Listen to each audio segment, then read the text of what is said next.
Gente, eu não queria estar fazendo esse vídeo. Óbvio. Eu acabei de chegar no Maracanã, nem sei que horas são. Sei lá, deve ser mais de 10 horas. Eu não sei falar pra vocês. A sensação que eu tenho é que eu vou morrer sem ver o Vasco campeão de alguma coisa. Sabe? Eu não vou chorar de novo. Eu cansei de derramar lágrima por esse time. Na real, cara, pelo Vasco não. Mas por quem representa ele hoje, sabe? E assim, cá entre nós. Se o Vasco tivesse feito um brasileiro excelente, eu estaria aqui parabenizando o clube por serviço da Copa do Brasil. Porque a gente tem uma cultura aqui no Brasil de menosprezar, de zoar o vice. Mas, cara, você ser o segundo campeão, né? O vice-campeão de um campeonato, seja ele qual for, é muito grandioso. Só que não na situação do Vasco. Não na situação, não do Vasco de 2025. Essa Copa do Brasil, ela era pra amenizar o ano tão ruim que esse bando, esse elenco fizeram, que a gestão Pedrinho fez. Então, assim, não era só o título. Não era só levantar uma taça. Cara, representava muita coisa essa Copa do Brasil. Era meio que o futuro do Vasco nesse jogo. E não é exagero, porque sendo o campeão, ganhava mais de 100 milhões. Voltava a jogar Libertadores, então, consequentemente, cota de TV aumentaria. Querendo ou não, voltar a jogar a Libertadores é extremamente grandioso, porque é onde o Vasco tem que estar, disputando campeonatos grandes como esse. E, enfim, cara, a gente começaria 2026 de uma maneira tão fantástica. Campeão na Libertadores, milionário, com venda do Ryan, com a Nike. Mas jogaram tudo por água abaixo. Em 90 minutos. E, cara, é muito frustrante. É muito, muito, muito frustrante. Porque, como eu disse, eu tenho a impressão que eu nunca vou ver melhora nesse clube. Eu dou pro Vasco um dinheiro que eu não tenho. Eu priorizo o Vasco em situações que eu não devia. Calma aí, vou começar de novo porque... Peraí. Eu tô até com raiva de mim por estar chorando, entendeu? Porque não merecem, cara. Quem tá lá hoje não merece que eu derrame a minha lágrima por eles. Só que, infelizmente, são eles que representam o maior amor da minha vida, que é essa cruz de malta, que é o Vasco. Então, assim, eu não tô chorando por eles, eu tô chorando por esse aqui, sabe? E eu, sinceramente, eu tô gravando aqui, eu nem sei se eu vou postar esse vídeo, porque, enfim, isso saindo da bolha, eu vou virar chacota, mas também dane-se, porque, cara, ninguém tem nada com a minha vida e ninguém... E outra, eu não permito que ninguém venha me zoar, tá? Porque eu não faço isso com ninguém. E pra me zoar, tem que viver o futebol da maneira que eu vivo. E se você não vive, nem venha tirar onda com a minha cara, porque você vai tomar um bloco. Eu não sou obrigada, eu não faço isso com ninguém, então não tem que fazer comigo. Mas vamos lá, tentar explicar o que aconteceu aí no Maracanã. Léo Jardim podia ter sido melhor no primeiro gol? Com certeza, assim como o Cuesta. Gente, a bola foi lançada quase que do meio do campo. Sabe? E no segundo gol, o Pumita atrapalhou. Mas o Paulo Henrique também deixou uma avenida do lado direito o tempo todo.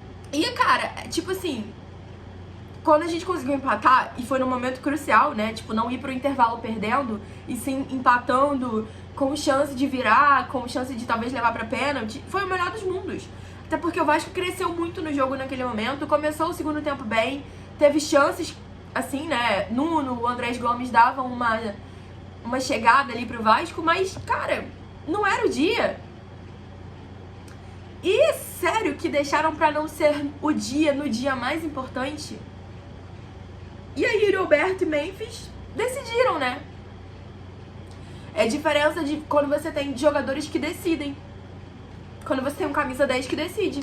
Que, cara, me desculpa, quem acompanha o canal sabe que eu sempre tentei passar pano pro Coutinho, mas eu vou começar a confiar em vocês, acreditar em vocês. Ele não chama responsabilidade, cara. Não chama. Quando a gente precisa que o nosso 10 apareça, ele não aparece. Aí sai, abaixa a cabeça. E aí? Como é que fica o Vasco?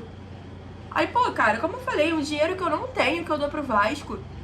Sabe, ingresso caríssimo, mano. Ou um sol de sei lá quantos graus hoje. Porra, pra quê? Pra ver o Vasco sendo vice-campeão, que mais uma vez eu falo, não é sobre ser vice, mas é sobre a situação que o Vasco chegou pra ser o vice. Se tivesse feito um brasileiro decente, né, se classificando pra Libertadores diretamente por ele e tudo mais, eu não estaria aqui desse jeito, cara. Porque quando você chega numa final, você tem só 50% de chance de ganhar. O restante é com outro time. Então assim, eu não reclamaria, mas não no caso do Vasco. Não no caso do Vasco. Gente, vou falar pra vocês. Tirando umas peças ali que são ok, pra mim tem que mandar todo mundo desse elenco embora, tá? Desde o treinador... Tudo bem que a gente entra na questão de o Diniz não tem peça pra mudar o jogo. E aí é culpa da diretoria, ponto. O maior culpado de tudo é a diretoria. Mas não tem por que ficar com o Diniz pro ano que vem, cara. Não tem. E não é pela Copa do Brasil, é pelo Campeonato Brasileiro, pelo ano todo, entendeu? Só que assim, você chegar numa final com tantos erros que foram mostrados, né, tantos erros que aconteceram hoje, cara, não tem como. É um clube que parece que nasceu fadado ao fracasso. Quem viveu a fase boa viveu, quem não viveu, não vai viver. E é isso. Cara, eu tô muito chateada, né, assim como vocês, claro. E a minha vontade mesmo era largar um pouco o Vasco, sabe? Deixar um pouco de lado, porque eu me desgasto muito, muito, muito, muito. Só que eu não vou fazer isso, porque eu não vou conseguir, primeiro, né? Segundo, porque agora não é só por mim. Agora eu tenho um compromisso com vocês aqui. E eu sei que vocês gostam muito das lives, dos conteúdos, então eu não vou fazer isso, eu não vou abandonar vocês. Mas eu vou estar aqui por vocês, tá? Porque vontade mesmo de abrir uma live amanhã às 8 horas pra falar de um vice, nenhuma vontade. De projetar 2026, zero vontade. Mas é o que nos resta, galera. A gente escolheu um clube pra amar e temos que passar pelos pesares, né? O foda é que só existe pesar, nunca se tem alegria, nunca se tem nada de bom. E quando é que a gente vai ver o Vasco numa final de novo? Mas daqui a 14 anos de novo, provavelmente. Porque ano que vem joga Sul-Americana, né? Mas não tem dinheiro pra reforçar, então de repente vai fazer uma Sul-Americana pior do que fez esse ano. E aí, cara, se conseguir chegar mais uma vez na semifinal da Copa do Brasil, como 3 anos seguidos, né, 24, 25, 26, agradece, porque perspectiva, cara, de ser um ano bom, pensar em brasileiro começando já em janeiro com esse time do Vasco pra jogar o brasileiro, olha, é desgastante. Eu não quero nem ficar pensando nisso. Mas é isso aí, galera.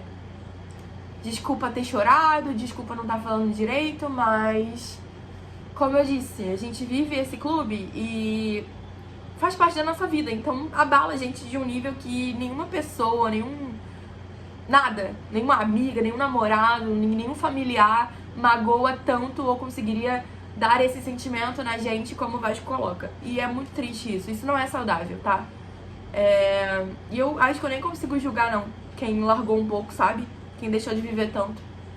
Porque é isso, a gente cansa. A gente só se machuca, a gente só passa raiva, tristeza, calor, frio, chuva. Pra quê? A troco de quê? E, cara, aquele discurso de o sentimento não para, na alegria, na derrota, é muito bonito, sim. Mas não cansa, gente. Eu tô cansada. Do discurso é sempre esse aqui, ó. O sentimento não pode parar. Eu tô cansada. Nunca vai parar. Porque não parou até hoje, gente. Depois de, sei lá, quantas Série B, não é agora perdendo uma final que vai acontecer. Mas cansa muito. E é isso, gente. Eu não sei mais o que falar. Agora é viver esse luto, né? Porque é um luto de fato.